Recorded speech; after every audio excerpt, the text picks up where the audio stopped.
See that guy in the red shirt? That's Alan Lichtman, 77-year-old Alan Lichtman.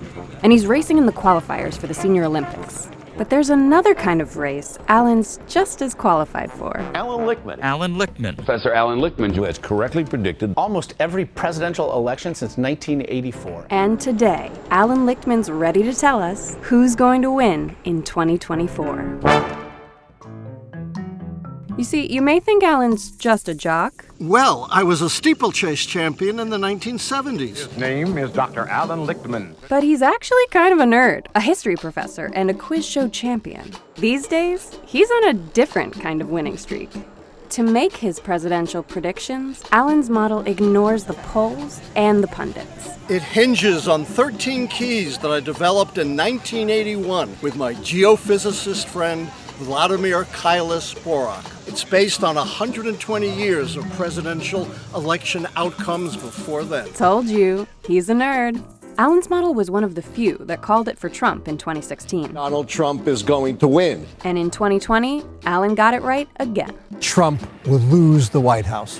The race was tight, but the keys were right. So let's get to how these keys actually work. They are 13 big picture, true, false questions that tap into the strength and performance of the White House party. And only 2 keys have anything to do with the candidates. But Alan, 2024 is an unprecedented election year.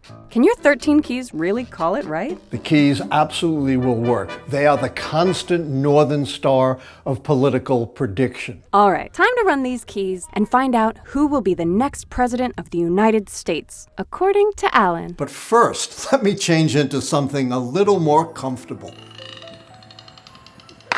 Number 1, the White House party gained House seats between midterm elections. The Democrats did better than expected in 2022, but they still lost House seats, so the key is false. Remember, a false key is good for Trump. Number 2, the incumbency key. The sitting president is running for re-election. Biden withdrew from the race, costing the Democrats this key. It is false. Wait, you're saying it would have helped the Democrats if Biden stayed in? If Biden stayed in, they would have salvaged this one key. That's all. Okay. Moving on for now. Number 3, the White House party avoided a primary contest. The Democrats finally got smart and united overwhelmingly behind Vice President Harris. So the key is true. A true key. That moves Harris off the starting block. Number 4, there's no third-party challenger. RFK Jr. has dropped out of the race, and no other third-party candidate is anywhere close to the 10% polling threshold needed to turn this key. It's true. 4 keys in, and it's neck and neck. Let's keep going. Number 5, the short-term economy is strong. Look, despite all the loose talk about a so-called vibe session, the economy is not in recession, so this key is true. Number 6, long-term economic growth during this presidential term has been at least as good as the last 2 terms. Growth during the Biden term is far ahead of growth during the previous 2 terms, so this key is clearly true. Number 7, the White House has made major changes to national policy. Rejoining the Paris Accords on climate change, the CHIPS bill, the infrastructure bill, the Inflation Reduction and Climate Change bill. Clearly, the key is true.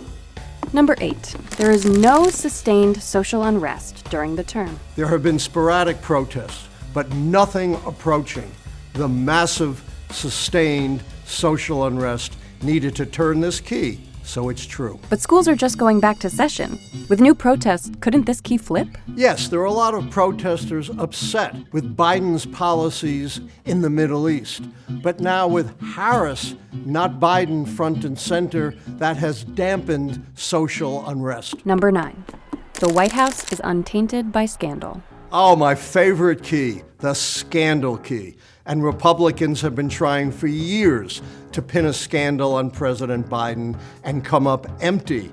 So the key is true. But come on, Alan. Biden's horrific debate performance, questions about his age, Hunter Biden? Doesn't any of that count? No.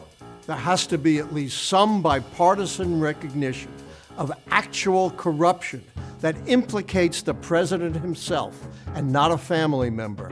So the key remains true. So 2 false and 7 true so far.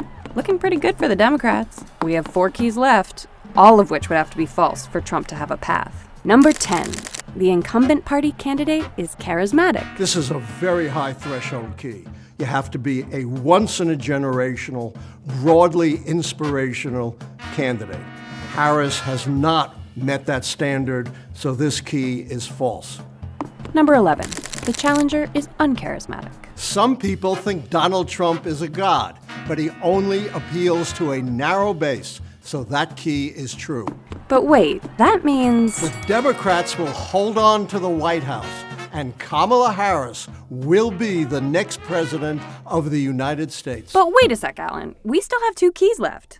The foreign policy keys? You're right. Foreign policy is tricky, and these keys could flip. The Biden administration is deeply invested in the war in Gaza, which is a humanitarian disaster with no end in sight. But even if both foreign policy keys flipped false, that would mean that there were only 5 negative keys, which would not be enough for Donald Trump to regain the White House. So I guess that means you're standing by your prediction. Kamala Harris will be the next president of the United States. At least that's my prediction for this race. But the outcome is up to you, so get out and vote. Well, I guess that settles that race. But what about the one we started with? Well, I won some medals, I didn't get hurt, and I qualified for the 2025 National Senior Olympics.